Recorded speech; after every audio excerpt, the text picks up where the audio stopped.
Hey, what's going on, champs? I'm Aaron Deliosa. Welcome to an Immigrant's Life podcast, my podcast about immigrants, immigration, and everything in between. Welcome back! Another week, another episode of An Immigrant's Life. Before we continue, I want to take this opportunity to thank you for all the support, from liking, sharing. I especially love it when you guys reaches out. I really do appreciate that. Speaking of reaching out, like I always say, if you or someone you know would want to come on the podcast, please do not hesitate to hit us up. You can contact us on Instagram and Facebook at An Immigrant's Life or through email at animmigrantslife@yahoo.com. And to quote our former guest, Emily Francis, your story matters. So please don't hesitate to drop a line. Let's talk, let's communicate. All right, cool. Anywho, let's talk about the episode. For this week's episode, I had a conversation with a son of a Greek immigrant. We talk about growing up Greek and why he thinks faith is so important for a family to have. It's an interesting conversation, and I really enjoyed this conversation because I did it with a really good friend, and I hope you like it.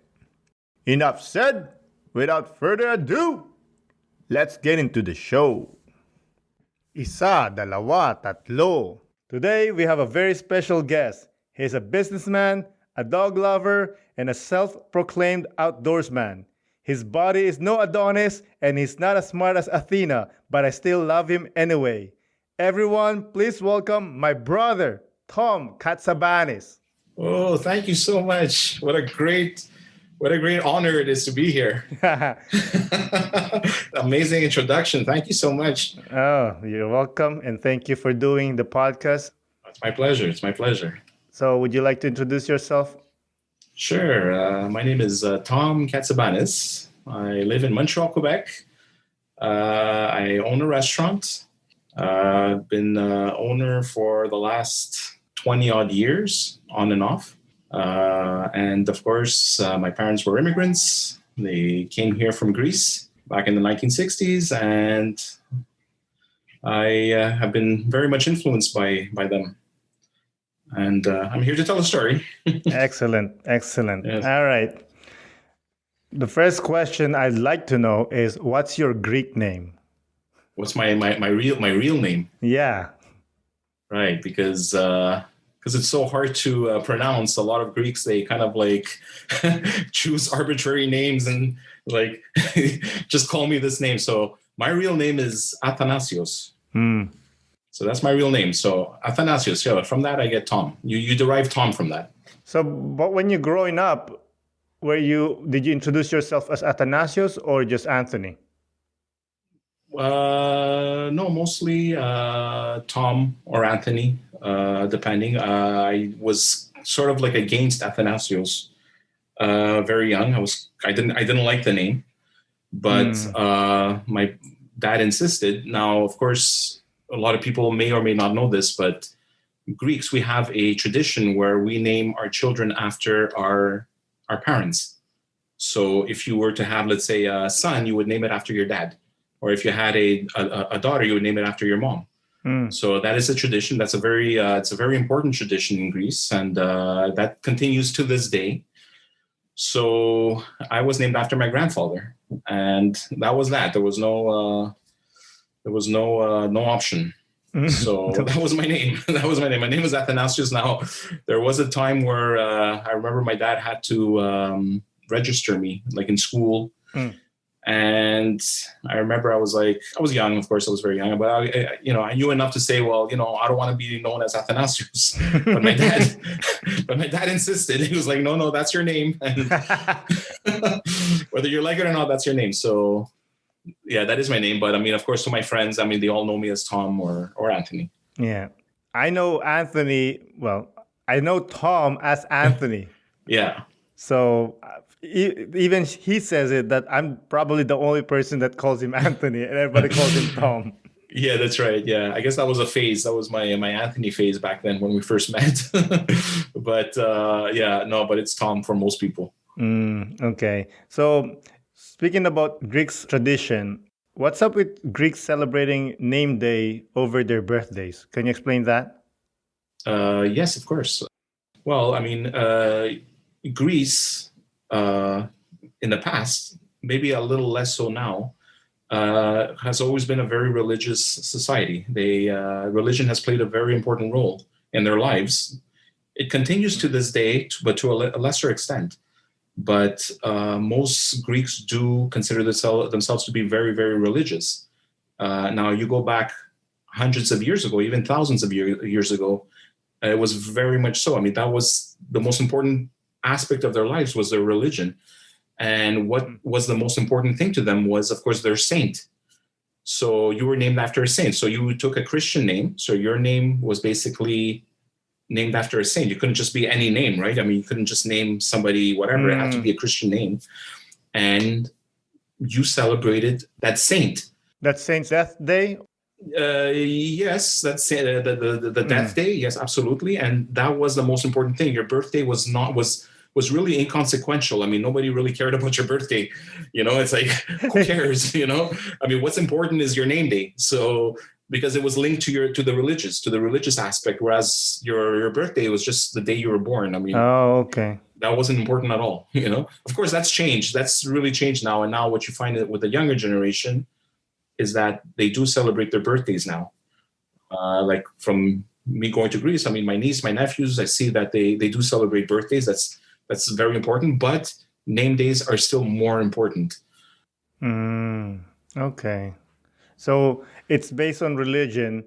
And are you Catholic? No, we're not Catholic. We're Orthodox, actually.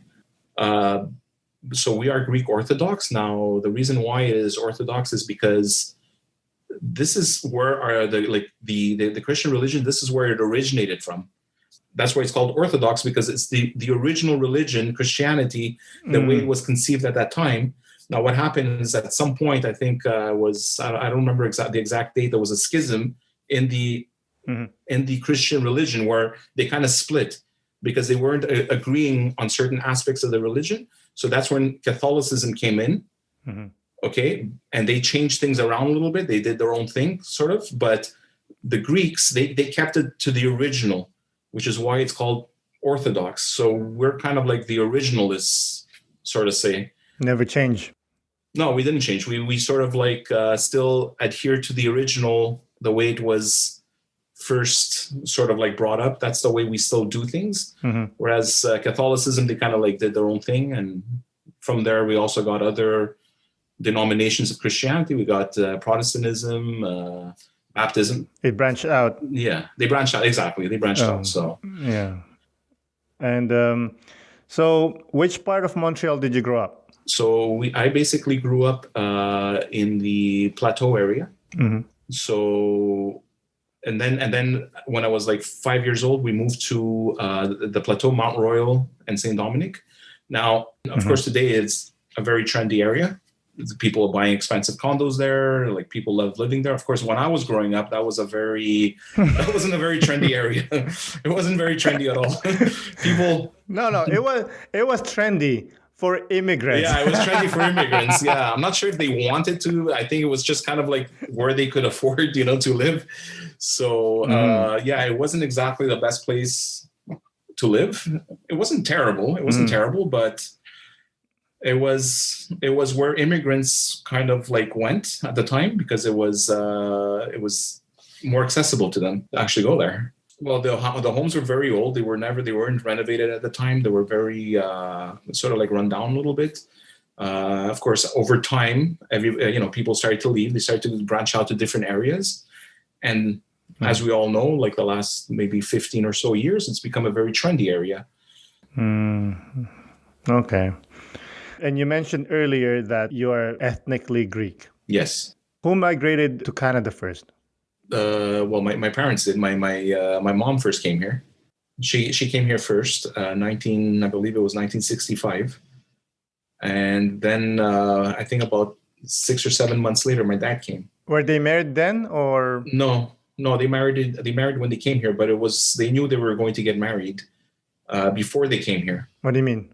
Well, they're from the same town, right? They were from the same village, So the way it worked back then was you had to basically choose where you wanted to go. So basically the big choices at the time was Canada, the United States, Australia, or Germany. Those were basically the countries that were accepting Greeks at the time. So you basically chose where you wanted to go. And, my mom and my dad, they sort of kind of said, okay, we will get married together. I mean, they kind of like got engaged in a way, Okay. in Greece. And they said, okay, we're going to move to Canada. They agreed on that. And then you basically had to do your paperwork. And as soon as you were accepted, you left. Why did they choose Canada?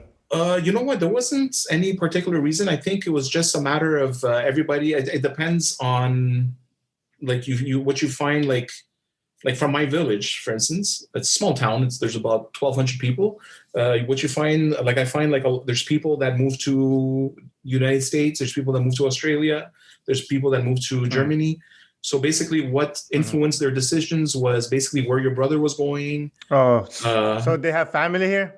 Yeah, absolutely. Well, they did actually. My uncle, my dad's brother lives here. Okay. And at the time, back then there were a lot more that were here. They moved back. Actually, a lot of my aunts and uncles moved back to Greece. Oh yeah. Yeah, they did. Actually, the majority of my family moved back. Actually, which is kind of strange, but they did. Hey, they made their money here and then they went back home. Not all of them, I think. Yeah, some did, some didn't. Okay. Some just decided just didn't like it. Okay. Do you know the reason why they moved here to Canada? It was economic mostly. It was economic. Like most immigrants. Yes, absolutely. They were economic immigrants. At the time, things were not very good in Greece. You go back even before the 60s. Like, for instance, if you go back to the 40s, you had a situation where Greece was under occupation. So you had the Germans that occupied Greece for a number of years. How long? Well, the Italians attacked the Greeks in 1940. Okay. And I think 1941, they invaded Greece. So they were under occupation from 1941 till 1944. Okay, so World War II. Yeah, exactly. Okay. So almost World War II. Yes, they were occupied. So you had that hardship. But what was even worse was after the Germans left, you had a civil war in Greece. Yeah, that's power vacuum. Exactly. There was a power vacuum. So you had two factions that were kind of fighting. You had the communists and the pro-democracy factions that were sort of fighting each other to gain control of the country. So that lasted quite a few years. That lasted until about 1949. And actually, that was more destructive than the German occupation. Wow. Why? That was more destructive because it was, because you had Greeks fighting Greeks, first of all, which left a lot of trauma and left a lot of wounds, family. You had situations where a brother would fight against brother. Oh, yeah, you're right. In many situations, you had one family against another family. It was really, really bad. Wow. And it was really, really costly to Greece at the time. They really suffered a lot because of that. In fact, even my dad, he lost a brother. His brother died during the Civil War. He was killed. Their house got burned. It was really bad. It was very bad. And your dad never fought in the Civil War? No, my dad was too young. He was I think 12 or 13. He was too young. His older brother did, the one who died. He fought.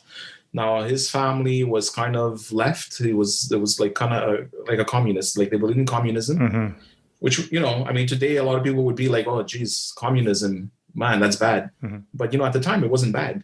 Yeah, communism was actually good. It was kind of like they figured it was a way for them to get out of that poverty and, kind of like elevate themselves into something more dignified.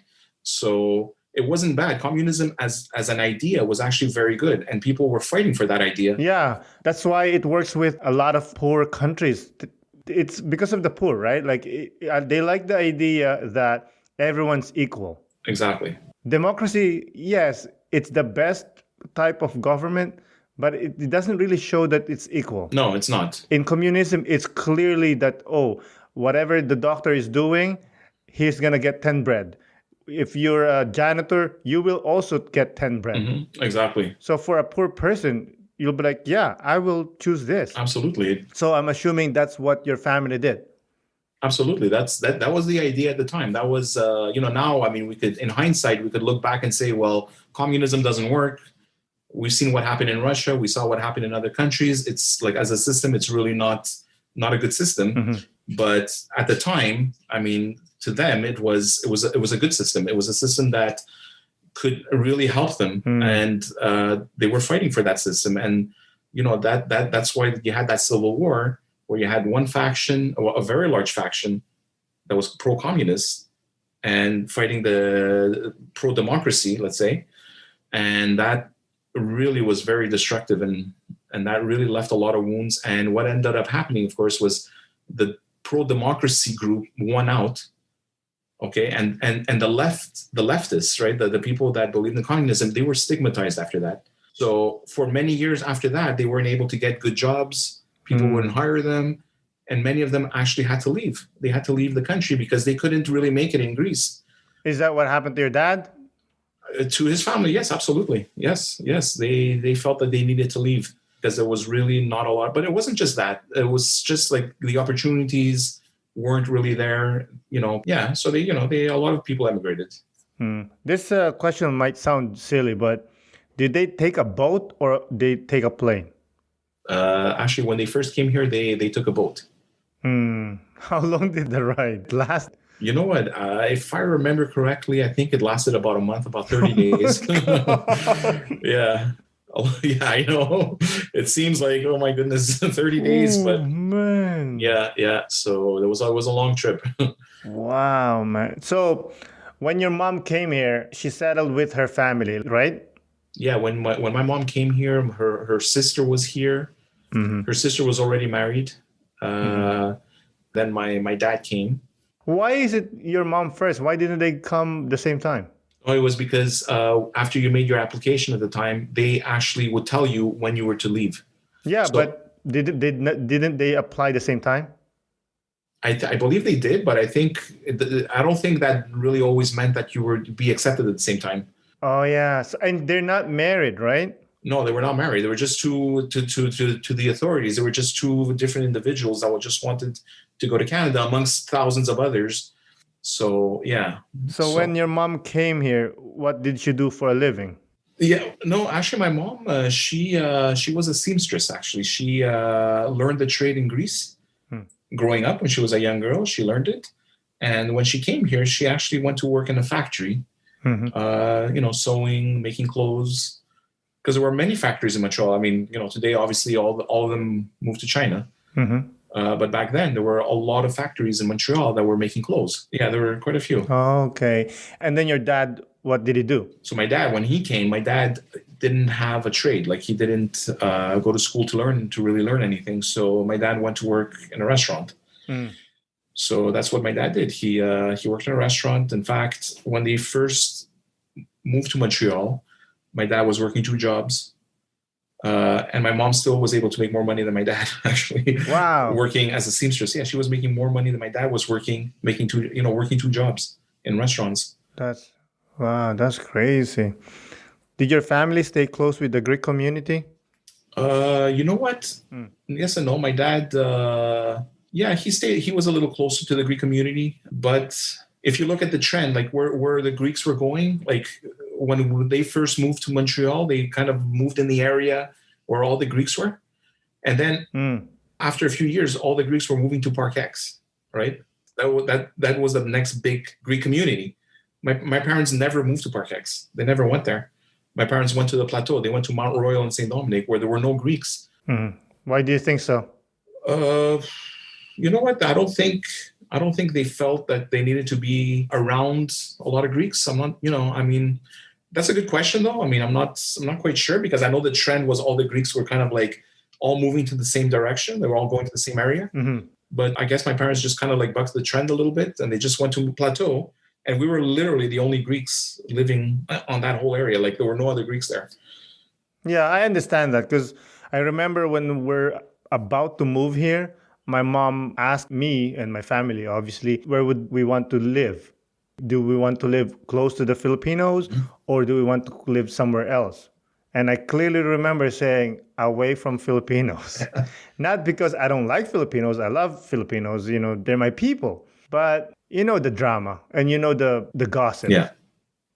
Maybe your mom and dad were trying to avoid the same issues. I think so. I think they just felt like they just didn't want to they just didn't feel the pressure or the need to be amongst the Greeks. They still maintained their relationships with the Greeks. I mean, don't get me wrong. I mean, they still maintain, they were very tight with their family, but I don't think they wanted to be surrounded by them, So, and you know what? I'm very happy in a way that they chose to move to Plateau because, I met all sorts of different people, different cultures. My best friend there was Colombian. You had a lot of French people around, a lot of Portuguese people in that area. So, you kind of like became friends with all sorts of different cultures. Whereas, if we went to Park X, everybody would be Greek, right? Yeah. So yeah. I'm kind of happy about that. So, I think that kind of shaped me a little bit growing up, That's cool. Yeah. So you're talking about growing up. What can you tell me about growing up Greek and how was it? Growing up Greek, it was, it was. I mean, there's two ways of looking at it. I mean, you could look at it when you were growing up. I mean, when you're growing up, right? That's just the normal way that you grew up, right? You wouldn't feel that it was strange or different or anything like that. Now I could look back and sort of compare it to the way other people were being raised and say, well, okay, well, yeah, it was a little bit of a challenge for us growing up. My parents, the thing was for my parents is coming to Montreal was not so much intimidating, but you're in a strange land. You don't know the language, you don't know the people. You've heard maybe certain things that maybe it's not as safe. So they were always a little bit overprotective. So we didn't have, I felt like and my sister, we didn't have the freedom that a lot of kids have today. Like we weren't really able to do a lot of things. We weren't able to, just go to a theater growing up, with my, when I was young with my friends. It was kind of like, it was always like, where are you going? No, you're not going. It's like, it was always a challenge, No sleepovers? No, there were none of those. I couldn't bring anybody to sleep over at my house. I couldn't go to anybody's house. There was none of that. I mean, in a way, my parents were always kind of like a little suspicious, of other people. They were kind of like, well, got to be careful, So I think, we did have those challenges growing up with my sister that, we didn't have that freedom. I understand. Yeah. Yeah. And you know what? I mean, another thing is, of course, my dad being in the restaurant business, he was working many hours, long hours, and, there was no activities, today, I mean, you probably know, right? You have two kids, it's like, take them to basketball, take them here, take them there, do this, do that. There was none of that when we were growing up, Yeah. I think that's, for the lack of a better word, that's the immigrant mentality. Yeah. I'm as a parent, I will bring money, feed you, clothe you, make sure you're safe, but that's it. I'm not going to spend time with you. Exactly. Yeah. That's not my job. My job is to do that. You play with your friends. Yeah. Well, a lot of the times they didn't actually even have time to play with us, even if they wanted to. I mean, I know a lot of times my dad would leave like literally 6:30 in the morning, and we wouldn't see him till 8:30, 9 at night. Holy shit. Yeah, because I mean, after several years, he worked for a lot of different restaurants. After about 4 or 5 years, he opened his own restaurant. Oh my God. So that's awesome. Yeah, so he had his own restaurant. So, but the downside to that was it was long hours. Yeah, I wouldn't be seeing my dad all that much, growing up. I wouldn't see him. How about your mom? My mom, she worked when she first came to Montreal. She worked for 10 years. After I was born, she worked, I think, a couple of more years in the factory. I think she worked about 2 or 3 more years in the factory. Okay. And then she decided that she was going to be a full housewife. Yeah, housewife, stay-at-home mom. So, we had more, obviously we had more interaction with my mom. I was closer with my mom growing up because, of course, she was there. My dad was never there. Yeah. I don't blame him. I mean, don't get me wrong. I'm not angry or anything. I mean, no, he did what he needed to do for his family, and And I'm glad and I'm very thankful for what they did. Yeah, he had to sacrifice. He did, Yeah, actually. He did. And, we have to. Sometimes we forget that. Do you think they like doing what they're doing? Do you think they don't want to, no, I don't know, sit down and watch TV or whatever? No, dude, they don't have a choice.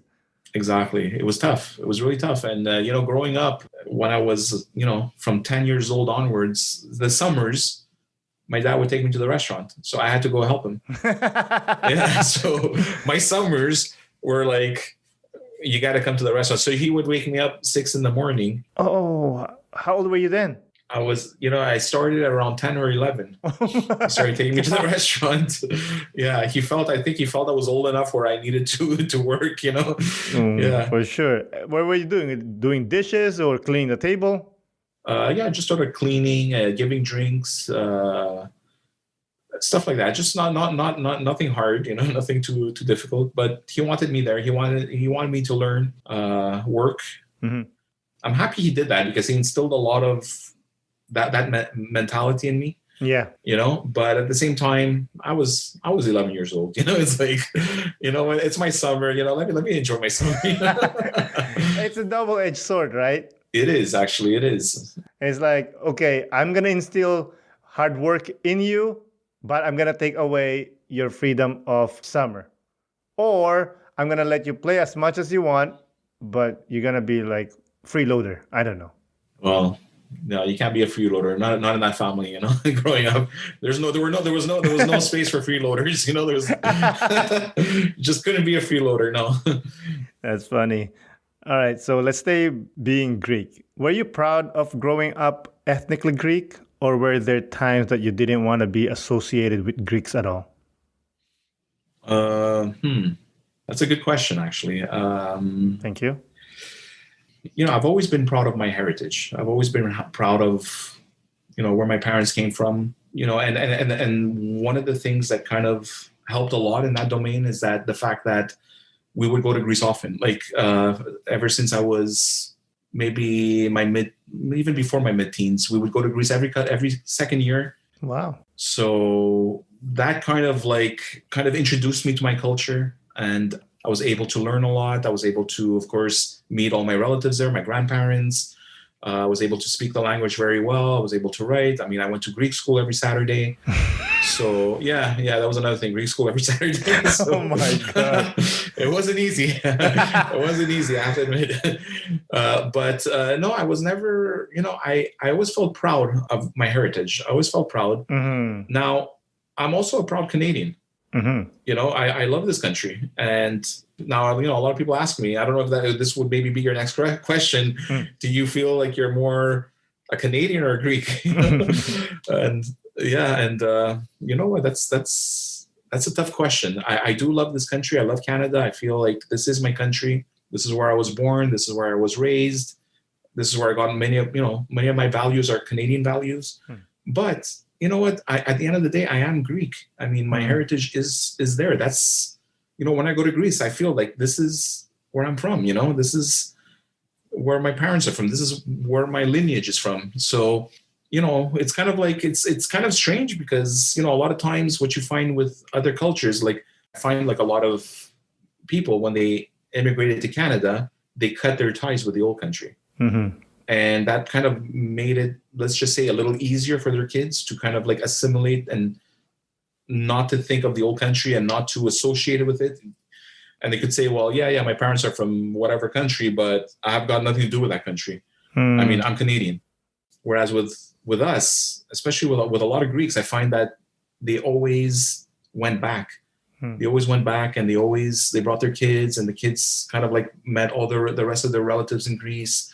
And they would always go back, and they maintained that tie, which I think in a way made it harder for them to really, not for all of them, obviously, but for many of them, kind of like pick, okay, what am I, Canadian or am I Greek? What am I? It's like, so, but at some point, I think a lot of people will eventually realize what they truly are, and they'll be like, well, no, I feel like I'm Canadian, let's say. So for me, I do feel I'm Canadian. But I know my background, my heritage is from Greece. Yeah. So in a way I could feel both. I could feel proud of being both. Yeah. So I've learned to be that. Yeah. So and just to kind of like go back to that question where you said, I mean, was there a time where you felt like you didn't want to be Greek? Mhm.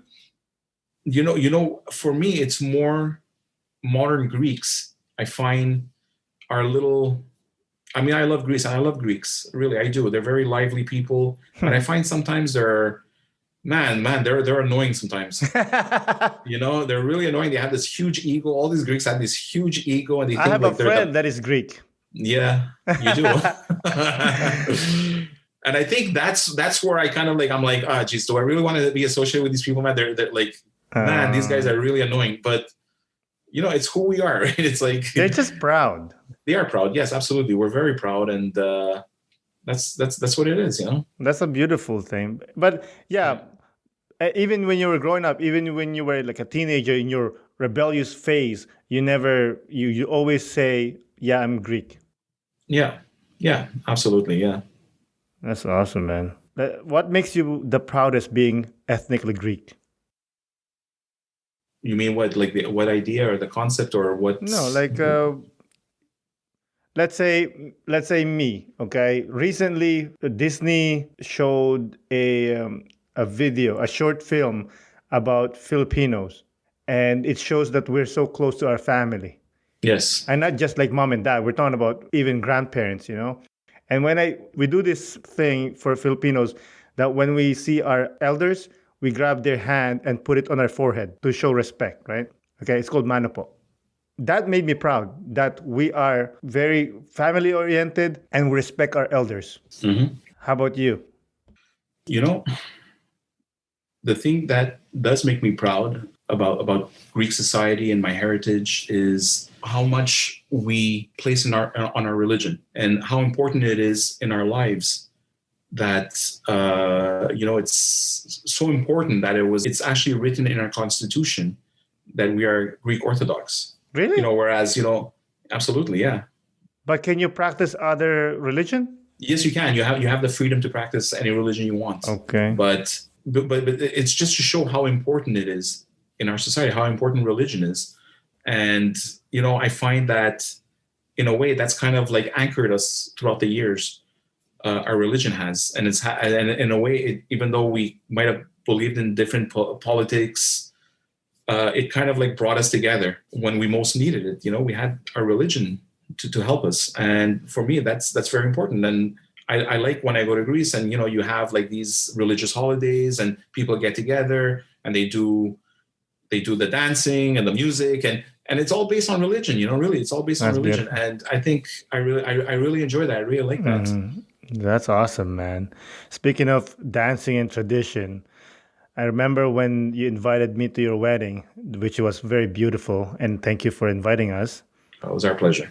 But I was pissed that I stood up the whole time at the ceremony, at the church. Why did you? Oh, because you had to stand. Yeah. Well, how long were you standing? The whole time, dude. It was like an hour and so. Oh, really? Oh, really? I'm pretty sure you know this. Well, you know what? That time to me, it was like it passed it was like 5 minutes. It was like. No, I know, but I'm sure you've been to Greek's wedding. Yeah. And that whole time you're standing up. Yeah, yeah. I remember. Hey, listen. I had to stand up during the whole time, and imagine the pressure I was in. I had to stand. Hey, listen, that's your thing. You're dragging me to this your bullshit, But yeah, I remember I was standing up beside my wife, and I was looking at her, and she's looking at me, and I said, when are we gonna sit down? I was like, I don't think we're gonna sit down, dude, because we've been standing for 30 minutes now. I don't think we're gonna sit down. Because me, I'm Catholic. Well, I was raised Catholic, right? Mm-hmm. Yeah. And we do a lot of standing up, the sitting down, and the kneeling down. Mm-hmm. There's a mixture. Yeah. But not with you, dude. We were standing the whole time. Why is that? I never noticed that, actually. It was actually the entire time. I never noticed that. I'm trying to think back on other weddings. And the majority was actually standing up. But I mean, I think in every Christian religion, there's a lot of standing and like you said, a lot of standing, sitting, kneeling, and the same thing with Greek Orthodox religion. You have to stand up during certain passages, and I think it's just a matter of respect, I guess. Of course. I mean, Yeah. but so wedding is standing up the whole time. You know what? I wouldn't be able to answer that. I'm not sure. Or do you think the priest forgot? Like, oh, guys, you can sit down He now? probably forgot. I think. Bastard, dude. Yeah, he was just carried. He just got carried away. Forgot. Because I was looking at what I was doing was I was looking at like old people. Okay. Me thinking, okay, this guy's Greek, and obviously he knows what is gonna happen. Yeah. And the person stood up the whole time too. And I don't want to sit down to, you know what I mean? Like I don't want to be disrespectful. Oh yeah. Yeah. Best thing, just yeah. That's it exactly. That's funny, man. I want to ask you, being Greek and close to family, and obviously Filipino, we're close to family too. Why do you think most immigrants don't send their parents or grandparents to nursing homes? Instead, they let them live with their own family. Yeah, that's actually the situation. Well, I could tell for the Greeks, for our culture, we don't send our parents to nursing homes. That's been the tradition. Well, I mean, you go to Greece now, there's not that many nursing homes even to this day. So, and what you find in the villages now is that actually this has been going on for many years, is that you hire somebody, a woman, let's say, that would come in and take care of your aging parents. So they would do the cooking, they would do the cleaning, because they would never leave their house. So like somebody who's old, they won't leave their house. Like they're not gonna. You can't drag them to a nursing home. Yeah. So a lot of it is just it's just cultural. And you know what? Unfortunately, a lot of it is just a matter of what other people will think. So, if you were to send, let's say, your mom to an old age home, you would be sort of like, you would be kind of like you'd be like a bad child. You'd be like a bad son. It's like, geez, you send your dad or your mom to an old age home. What kind of son are you? Yeah. No, but really, I mean, to this day, that's really the case. Yeah, but it's a good thing. It's a good thing that you don't send your parents to nursing home. Well, I mean, everybody has different opinions on that. I think it's a good thing too. I think, I would rather have them living here than sent to a nursing home. But, I mean, everybody has his own opinion on that. No, of course. Yeah, some people, they can't. I mean, look, if you have a young family, it's not easy, right? I mean, it's already hard raising kids. Now imagine having your aging parent. It's really difficult. Yeah, I see that. But speaking of young children and old parents, I know a lot of people, Filipino people, you know what they do? They will bring their parents here and they will make them take care of their kids. I'm not a big fan of that. For me, that's like taking advantage of someone. Well, in a way, it's kind of like, it's kind of like a give and take type of thing. It's like, all right, well, I'll take care of you, but you got to take care of my kids. Yeah, but that's your parents, you know what I mean? Like, I know. You don't do that, dude. Yeah, so if the parents refuse to take care of the kids, you basically not take in your parents. Exactly. But yeah, that's just my thing. Oh, I don't know if Greeks do this, but do you guys stay in your family's house till you got married, or do you guys move out? Well, if you look at it traditionally, you stay in your parents' house. So basically, that is the tradition until you get married. You live with your parents. Now that has changed. Not so much in the small towns. In the cities, you find that it's changing a little bit. You find that people are starting to become a little more independent. They want their own place. They have their job. So it's changing. It's changing. Not so much in the villages, though. In the towns, it's still. I personally know a couple of relatives where they're literally in their 50s and they're still living with their parents. So, are they married though? No, they're not married. No. Okay, so they're like single. Yeah, so they're basically taking care of their parents now. So it's kind of like they can't leave anyway now. Do you find that as a weakness as a man? I do, actually. I do. I feel that even though I stayed with my parents actually until I got married. Okay. I feel that was actually a mistake on my part. I feel that, you do need to move out at a certain point. I think it builds character, responsibility. There's a lot of good that comes out of being independent and living on your own. Whereas when you're, let's face it, right? I mean, Greek parents, right? They coddle their kids, right? Yeah, wasn't it? They spoil their kids. So what do you think? I mean, even if you're in your 40s, your parents still see you as a kid. Yeah. You're still their child, right? So what do you, so they're still going to spoil you in their 40s. It's like, it's never going to change. So yeah, I don't see much good out of that. yeah, and obviously you don't want to work. You want your food cooked, your clothes washed and ironed and everything. You have the tendency to be comfortable. You don't want to move. No, of course not. I see No, your you point. don't want to move at all. Yeah. And you know what? And if you do finally decide, oh yeah, maybe I'll get married now. At that point, what you really want is somebody to be like your mom, right? Yeah. You want your wife to basically take care of you like your mom. Wash your clothes, cook your food, clean the house. Yes. Right? I mean, that's what it is. That's funny. Yeah, you're so right. Let's pivot a little bit. You mentioned this earlier that your dad worked in a restaurant and then he eventually opened a restaurant, right? Yes. Can you tell us how did your dad open a restaurant? Sure. My dad, when he first moved to Montreal, he started working for others. He started working at restaurants, different restaurants around the city. Mm-hmm. But what he was basically doing was trying to save as much money as he could so he could open his own. Mm-hmm. So basically his idea right away coming here was that he was going to open his own restaurant. Oh, he started the inception in Greece. Yeah, absolutely. Exactly. Because my dad, before he even moved here, he had a cafe in Greece. He owned it with somebody else. Okay. So he was always, and then with his brother, he did a import-export type of business. Is this legal import-export? You know what? I'm not sure. I'm not 100% sure, but I think it was legal. I'd like to imagine it was legal. So, yeah. So my dad always had that entrepreneurial, mindset. Mm. So when he came here, he knew that he wanted to open his own restaurant. Mm-hmm. Now, of course, it took him several years to save the money. Mm.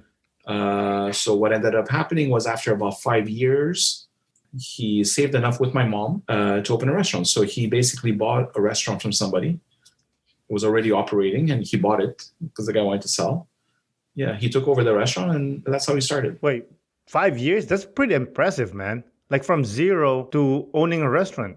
Yeah, it's this is the thing, it's like, up until this day, like I'm always impressed, and this isn't just my parents. This is like a lot of the old timers. I'm just so impressed at their ability to be able to save money. It's like, it's something that we just can't do anymore. Like our generation is so hard. Yeah. But it's just like inside them. They just have this innate ability to save money. They just know what they have to do to put money aside, and they have a goal, and they're going to achieve that goal.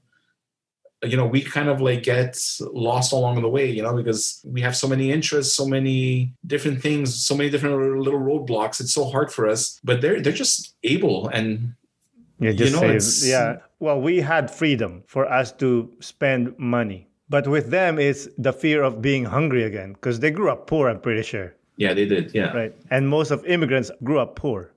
And they don't want that to happen again for themselves and for their kids. So with that fear, they don't want to spend a cent at all. Well, that's it. Exactly. I mean, that was their upbringing. Their upbringing was pretty tough, compared to ours, Well, I mean, look, we had our own little issues, but nothing compared to what they had to deal with. Oh, yeah, for sure. So obviously they understood the meaning of saving, and they understood that, in life, nothing's, and, that's one of the things my dad always used to tell me. He goes like, you know what, you have it good, everything's great, but he goes, you know what, don't think this will always be the case in the future. And that is so immigrant mentality, right there. You know what, it is, but it's true. It's true. It really is. And, he didn't mean it as in, you're going to, you might gamble your money away or something like that. To him, it was like, like what you see around you might not be, it's a fine line between everything's great to the world burning, Mm-hmm. And look at you just look at what happened. Look what happened in the last 9 months with COVID. And a year ago, everything was great, right? You would never imagine something like this would happen. Look at the last 9 months, what we had to go through, and people losing their homes, losing their businesses, Yeah. so much uncertainty. This could happen in life. So, I always look back and think what my dad used to tell me, and like unpredictability of life. Like, don't think it's just going to be smooth sailing until you die, so you got to be careful. Your old man, he knows a little bit of things, eh? Yeah, most old men know a lot of. They know a lot of stuff. We should listen to them more often. Yeah. Exactly. Um, why do you think Greeks are famous for diners or restaurants? Oh we're more famous for our food. Our food is what makes us famous. So our cuisine is look, let's be honest, right? The Greek cuisine is the best in the world.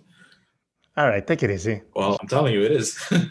It, it's pretty good, yeah. Yeah, it's really good. Yeah, it is. People just love our cuisine, and it's great, and we're just famous for that. And since Greek cuisine is world famous, it's easier for a Greek restaurant to succeed compared to other cuisines. Oh, because of the food, you mean? Because the food is so good. Exactly. Well, I'm not sure if I really agree with that. I think a lot of it has to do with the quality of the food that you put out. So, just opening a Greek cuisine doesn't guarantee that you're going to be successful. Of course. Because, you also need to be a pretty good cook, right? If your cooking is bad, I don't care what kind of, how much Greek cuisine is coming out of there. If it's not good, people aren't going to eat it. So, yeah. So I think, the way I see it is that if you look at all the different cultures, so you look at what you find is a lot of different cultures and different societies, they sort of gravitate towards a certain field. Mm-hmm. So like Greeks, a lot of Greeks went into the restaurant business. So you look at Italians, a lot of them are doing construction. So they kind of like one leads the other.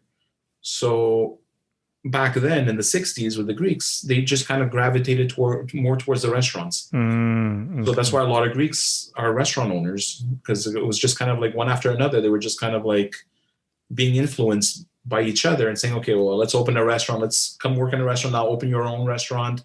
Yeah. So I was gonna say the same thing, because I don't know if you noticed recently, I've been noticing that there's a lot of Indians or Sri Lankan truck drivers. Yes, absolutely. A lot of Indian truck drivers. Yes.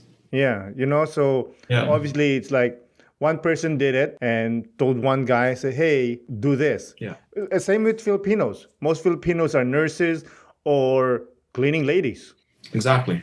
That's what it is. Yeah. So one leads to the other. So you have a lot of cultures that come here and they're basically doing the same thing, because exactly that. It's just one person kind of leads the other person into it. And, they're all kind of like gravitating towards that same thing. So you find that a lot. Yes. Okay. All right, let's stay with your restaurant. This is fascinating. You told me this a few years ago, I think. You told me that you're having business issues because of customers wanting healthier food. What do you mean by that? Well, my restaurant is a fast food restaurant. So I deal with hamburgers, hot dogs, fries, poutine. So this has been traditional cuisine here in Quebec. People grew up with this type of food, and people love this food. But I find that the trend, the last 15, 20 years, people are sort of gravitating more towards something a little healthier. So even though I do find that people still love this food a lot, they don't eat it as often as they did. And some people even avoid it altogether. I think we do need to kind of like introduce something like healthier alternatives. And you even see it in other businesses. You even see it with McDonald's, where they've got salads now, they've got like the wraps, and they've got, because they want to, I'm saying maybe they're not as healthy as we think, but it's got you sort of like portray it as being healthy. Illusion. Yeah. You portray it as being healthy, so yeah. And people go for that now. So that's the thing now, where we do need to sort of like adapt a little bit to the trends of the time. Yeah. And I don't know if you don't mind talking about this, but as you mentioned before, with COVID, how's your restaurant doing? Oh, we're actually down about 80%. Ooh. Yeah. So we're actually in an office tower. Mm-hmm. So that business that's there, which takes up the majority of the floors, there's about 30 floors in that office tower. Mm-hmm. They're basically operating from the house. So about 90% of those employees actually work from home. So it's basically almost devastated my business at this point. Holy shit. Now we do have a lot of clientele, not just from that. We do have a lot of clientele from outside that do come in. They know us from because we've been around for many years, so they do come. Mm-hmm. But I mean, we're down about 80%. So it's Wow. difficult. It's difficult, not just for us, for many businesses. It's extremely difficult, and we're just trying to keep our heads above water right now. And Yeah. hopefully this will pass soon. Hopefully. Yeah. Now, will it ever get back to the way it was? Will it ever get back to normal? Who knows? Okay. All right. We're getting too dark here. Let's lighten up a little bit. And you mentioned that you go to Greece like every 2 years when you were growing up, Yes, I did actually. and you still do, right? I still go pretty often. Actually, my parent. Well, actually, hold on. Just to mention that my sister, she got married in Greece Oh. about 26, 27 years ago. She decided. Well, she met somebody there, and she got married in Greece. So, and my parents obviously used to go every year to Greece to visit her. And in fact, the last about 8 years ago, they actually moved back. My parents actually moved back to Greece. So I do go back to visit them. It's always been a part of me. I mean, it's not something that's just like it's always been there. It's been Yeah, for sure. yeah. So with that, do you see yourself retiring in Greece? Oh, that's a good question. You know what? That's possible. That is a possibility. Actually, I wouldn't actually mind retiring there. It's a really nice place. It's a really nice place. I mean, for me, I've always said that Greece is actually a good place to retire. It's not a great place to work. Like if you had to actually go and work there to make a living, it's not exactly the best place. But if you wanted to retire there, if you were set and you wanted to retire, it's actually a great place. I'm sure it is.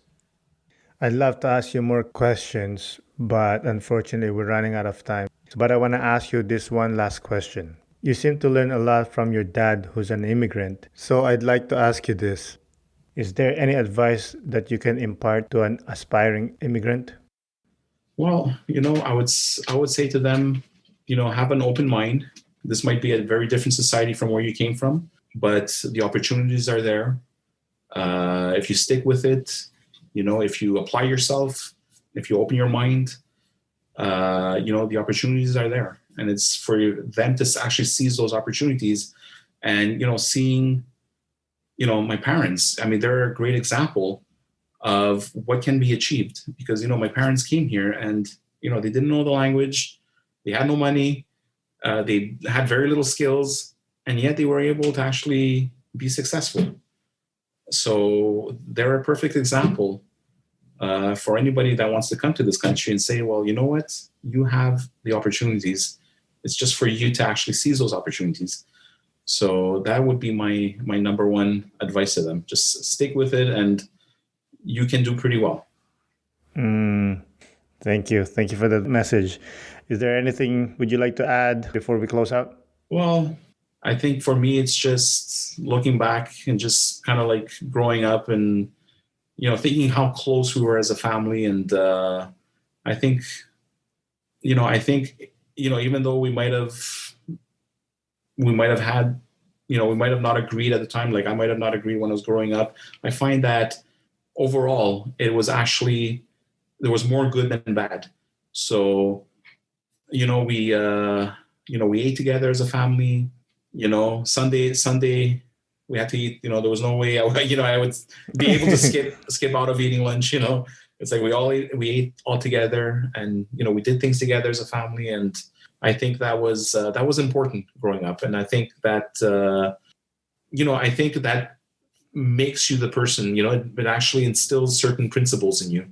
And I think that's important. And I think a lot of the immigrants coming here, they come with those principles. And I think that's what makes our society great, that, we're able to get all these people coming from different societies, and they bring a lot of those really good, cultural ideas with them. And, and it's important. And it's important for our kids, to learn them and learn where they came from, right? Because, that's who we are, and that's who your parents were. And, you can't just forget it. You can't just say, well, it's kind of like the American dream, right? Where you go to America and you forget where you came from, right? It's a melting pot in America, right? You go there and you're like, you're an American now. You're not a Greek, you're not a Filipino, you're an American.